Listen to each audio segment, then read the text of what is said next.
Hello and welcome to 18 WJTS in.form. I'm your host, Bill Potter. 4-H recruitment is always ongoing, but a little more especially now as we're trying to get kids to enroll in 4-H. And joining us in the studio is Jennifer Monarch-McGuire. Jennifer is the Youth Development Educator for the DuBois County Extension Office of Purdue Extension. Yes. And Jennifer, welcome to the show. Thank you, Bill. And I want to point out a lot of what we're going to talk about would be relative to whatever county you might be watching in.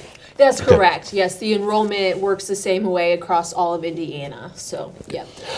4-H is a wonderful program. What ages is right for kids in 4-H?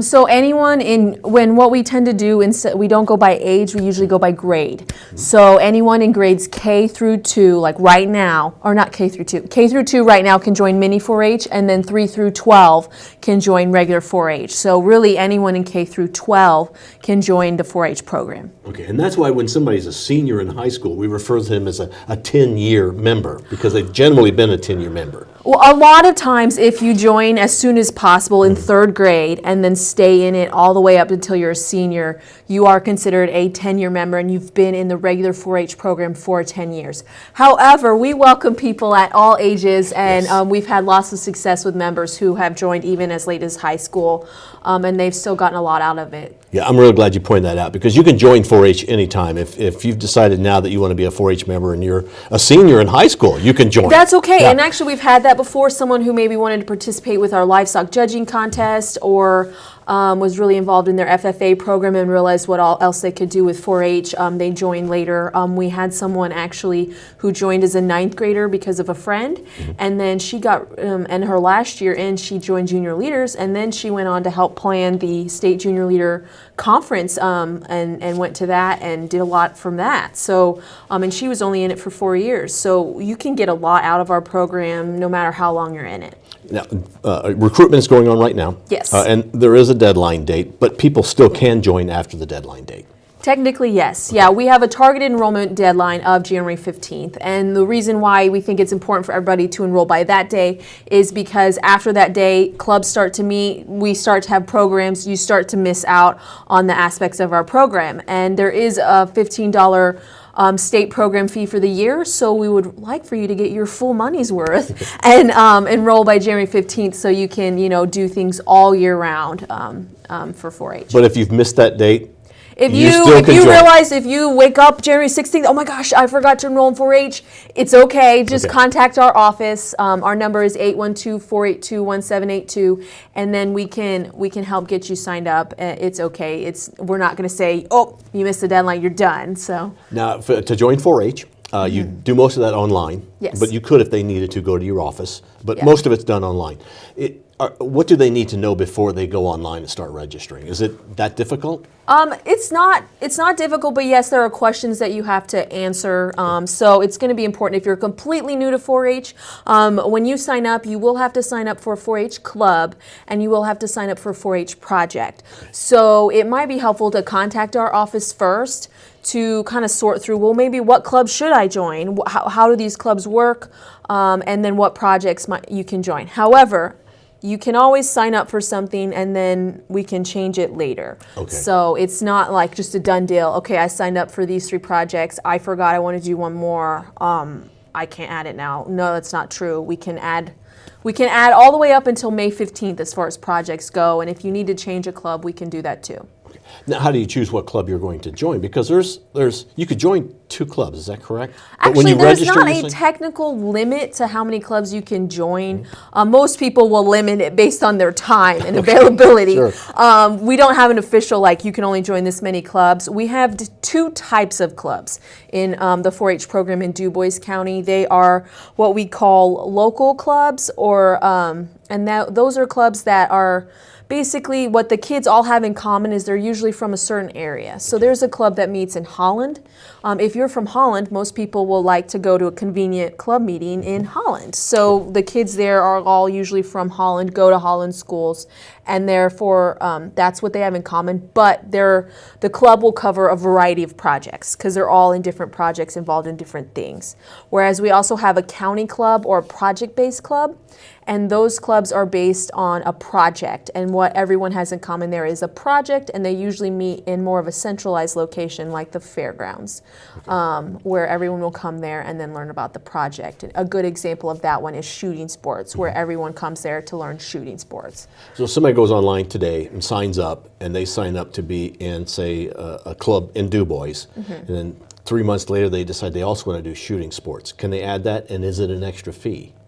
There is no extra fee for how many clubs you join. However, you'll find out when you talk to the club leaders and stuff, a lot of times the clubs will have a small fee to make up for the cost. Now, it will depend the club. So shooting sports, that club has a lot of equipment and things like that involved in their program. So they do have a $15 dues that they charge. However, I think they have a way, like if you attend Hunter Education and do different things, that you might be able to even reduce that cost. And again, if money's an issue, just talk to those club leaders and they'll work with you and figure out a way for that payment to happen. Because you want people to join. If money's an issue, Right. there are kind of scholarships, is that right? There's ways that can be helped out. There's payment plans, there's things we can work. We just need you to talk to us basically, and we can talk to you about how we can help you with that situation.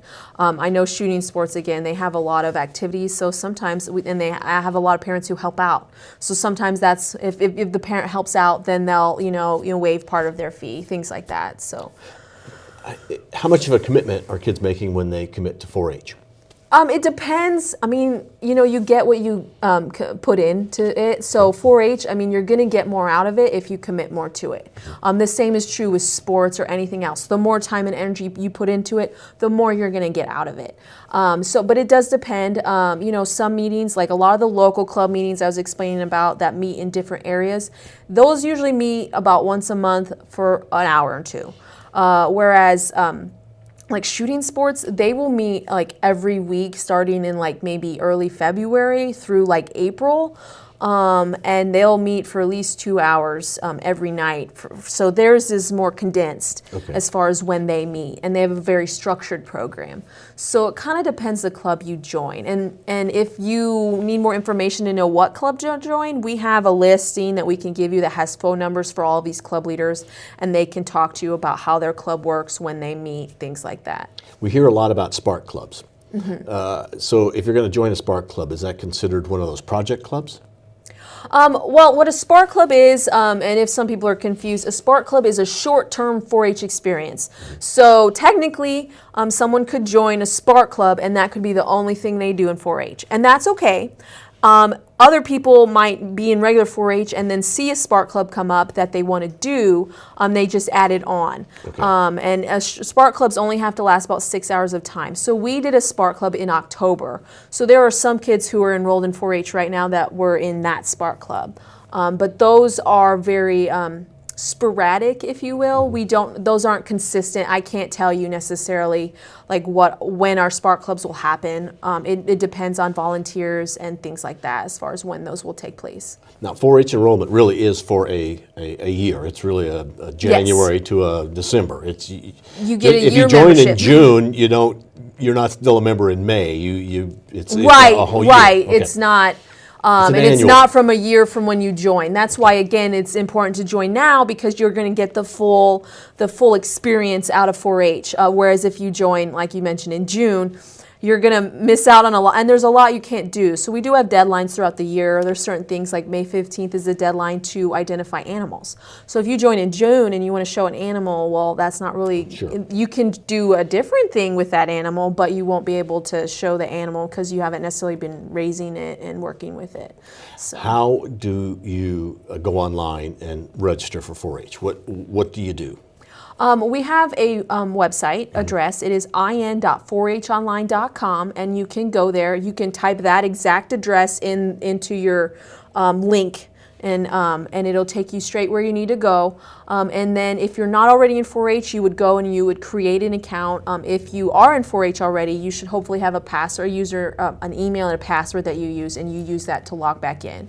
We do have cards and stuff like that because some families, they don't go into the system very often, so they have trouble remembering what their passwords are. So we have a card that we can give out that can help families remember that information, so every time they do have to go in, that they can remember that.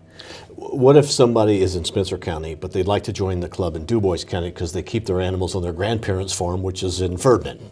How does that work? Okay, so how that works is you can join one county no matter where you live. So so if you live in Spencer County, but what you want to do is livestock, and it's going to be more convenient for you to join DuBois County, then you can join DuBois County 4-H. It doesn't matter that you live in Spencer County.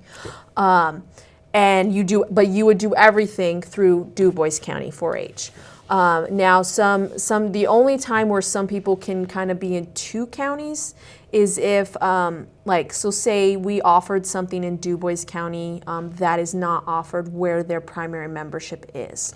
So, for example, I think we had a situation where we have a livestock judging team here in DuBois County, but they don't have that in Spencer County. So someone was trying to join DuBois County just to be on that livestock judging team. That would be a situation where you could technically be in two counties, but that's really the only situation.